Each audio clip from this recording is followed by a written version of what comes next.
اعوذ باللہ من الشیطان الرجیم، بسم اللہ الرحمن الرحیم۔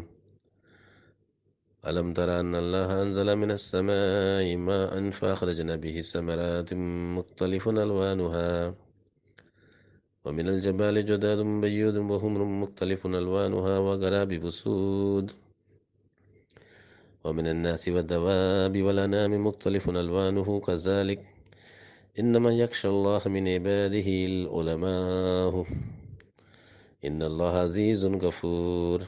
صدق اللہ العظیم۔ السلام علیکم ورحمۃ اللہ وبرکاتہ۔ یہ سورہ فاطر کی آیتیں ہیں جس میں ارشاد ہوتا ہے، کیا آپ نے دیکھا نہیں کہ اللہ نے اتارا آسمان سے پانی تو ہم نے نکالے اس سے پھل مختلف رنگوں کے، اور پہاڑوں میں سے سرخ اور سفید راستے مختلف ہیں ان کے رنگ، اور کچھ سیاہ ہیں نہایت کالے ہیں، اور لوگوں میں سے اور جانداروں میں سے اور مویشیوں میں سے مختلف ہیں ان کے رنگ اسی طرح ہے۔ اللہ سے صرف اس کے علم والے بندے ہی ڈرتے ہیں، بے شک اللہ عزیز ہے، غفور ہے۔ الم تر ان اللہ انزل من السماء ماء فاخرجنا به ثمرات مختلف الوانها۔ تخلیقات کا علم، کائنات کی تخلیق کا علم اور انسان کی نفسیات، ان دونوں کا آپس میں ایک فطری تعلق ہے۔ زمین پہ جو رنگ ہے، جو نور ہے، وہ سب آسمان کا دیا ہوا ہے۔ زمین پر موجود تمام عناصر قوت کو خارج بھی کرتے ہیں اور جذب بھی کرتے ہیں۔ اس عمل کو ریڈیشن بھی کہا جاتا ہے۔ آپس میں جوڑے بھی بناتے ہیں، پرانے ایٹم مرتے ہیں اور نئے پیدا بھی ہوتے ہیں، ایک دوسرے کو حرارت اور توانائی منتقل بھی کرتے ہیں۔ ان سب افعال کے لیے انہیں قوت درکار ہے۔ زمین کی کوئی بھی شے قوت کو پیدا نہیں کر سکتی۔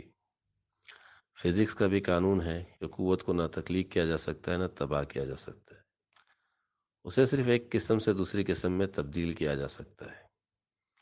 یعنی قوت کا ماخذ زمین کی کوئی شے نہیں، تو پھر ان اشیاء کو اپنے افعال کے لیے قوت کہاں سے حاصل ہوتی ہے؟ بے شک کائنات کی ہر شے کی قوت کا باعث اس کے اندر ہی موجود ہے۔ اسی لیے کہا جاتا ہے کہ ہر شے میں اللہ کا نور موجود ہے، یعنی تمام تخلیقات اس نور سے وجود میں آئی ہے۔ اس نور کو ظاہر کرنے کے لیے آسمانی پانی کی ضرورت ہے۔ ایک ہی پانی سے مختلف رنگ کے پھل اور پودے نکلتے ہیں۔ اسی طرح انسان کے اندر چھپی ہوئی قدرتی صفات کو ظاہر کرنے کے لیے آسمانی پانی یعنی روحانی بارش کی ضرورت پڑتی ہے۔ روحانی انسانوں کی صحبت میں انسان کے اندر چھپی ہوئی قدرتی صفات اور صلاحیت کا صحیح اظہار ہوتا ہے۔ وَمِنَ الْجِبَالِ جُدُدٌ بَيِّضٌ وَحُمْرٌ، پہاڑوں کی مانند، پہاڑوں کی مانند بھی انسانوں کے اوصاف ہیں۔ بیضن سفید پہاڑ، سفید یعنی متی ہونے والے نفس، حمرن جو طاقت کے ذریعے تابع ہونے والے یعنی طاقت کے آگے جھکنے والے، اور گرابی بسود یعنی کالے، یعنی کالے ہمیشہ اجنبی رہنے والے، کبھی رجوع نہیں کرنے والے۔ اسی طرح ومن الناس والدواب والانعام مختلف الوانہ، یعنی مختلف جاندار اور مویشیوں کی تخلیق کا علم بھی انسان کو اس کی نفسیات کا علم دینے کے لیے ہے، یعنی انسان کے اپنے تعارف کے لیے ہے۔ اللہ کی خشیت اور اللہ کی عبادت کا تعلق علم سے بہت بڑا تعلق ہے، علم سے بہت گہرا ہے۔ انسان کی خلقت کا مقصد عبادت ہے، اور روحانی معنوں میں عبادت کا دوسرا نام معرفت ہے، اللہ کی معرفت۔ علم سے ہی اللہ کی معرفت حاصل ہوتی ہے۔ اللہ کے علم سے ہی انسان کے باطنی وجود یعنی اس کے قلب کا اظہار ہوتا ہے۔ اس طرح انسان اس روحانی کیفیات کو پاتا ہے جس میں اللہ کا رنگ ہے، صبغت اللہ. اس رنگ سے ہی پوری کائنات بنی ہے.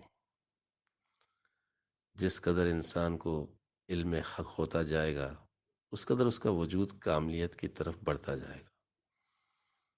وہ اللہ کی شان کو دیکھے گا. اس لیے انسان کو چاہیے کہ سب سے پہلے اپنی طیبی صفات کو اپنائے. جانوروں والی صفات اپنائے گا تو پاکی نہیں رہے گی. اللہ کا رنگ کاملیت میں نظر آتا ہے. کامل تخلیق انسان کی ہے. ساری مخلوقات میں انسان کامل مخلوق ہے. اس لیے انسان اللہ کے رنگ کو پہچانتا ہے. سوائے انسان کے اللہ کے رنگ کو کوئی اور مخلوق نہیں پہچان سکتی. انسان کا اپنی ذات کو جاننا تمام اشیاء کے علم کو جاننے کے مترادف ہے. یعنی وہ خود کو جانتا ہے. جب وہ خود کو جانے گا تو تمام اشیاء کو جان لے گا. اسی لیے فرمایا گا پس جس نے اپنے نفس کو پہچانا اس نے اپنے رب کو پہچانا اور تمام اشیاء کو جان لیا. کیونکہ انسان کائنات کا خلاصہ ہے جس میں مخلوقات عالم کی علمی وجود کی تفصیلات موجود ہیں.